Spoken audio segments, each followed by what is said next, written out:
Duit raya anak, simpan emas.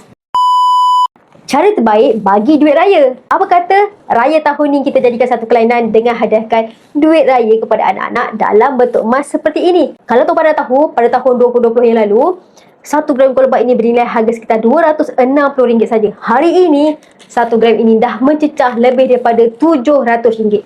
Bayangkanlah tuan-puan, kalau tuan-puan alihkan duit raya anak-anak ke dalam bentuk emas pada tahun 2020 yang lalu, 260 akan kekal sebagai RM260.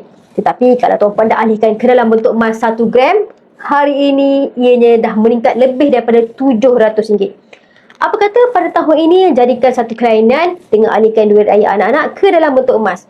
Untuk pengetahuan tuan-puan, bagi anak-anak yang berumur 18 tahun dan ke bawah, di Pablo Gold kita ada akaun emas Gap Junior yang mana tuan-puan boleh menabung emas untuk anak-anak tuan-puan. Sebagai contoh, kita target 100 gram untuk anak-anak sebagai dana pendidikan. InsyaAllah nanti apabila mereka berusia 18 tahun ke atas, mereka boleh gunakan emas ini untuk melanjutkan pelajaran tanpa berhutang dengan PTPTN. Dengan akaun emas Gap Junior ini juga, tuan-puan boleh sediakan auto debit serendah RM50 sebulan sebagai simpanan jangka masa pandang untuk anak-anak. Jadi, macam mana nak buka akaun emas untuk anak-anak sebagai persediaan untuk hadiahkan duit raya anak-anak nanti?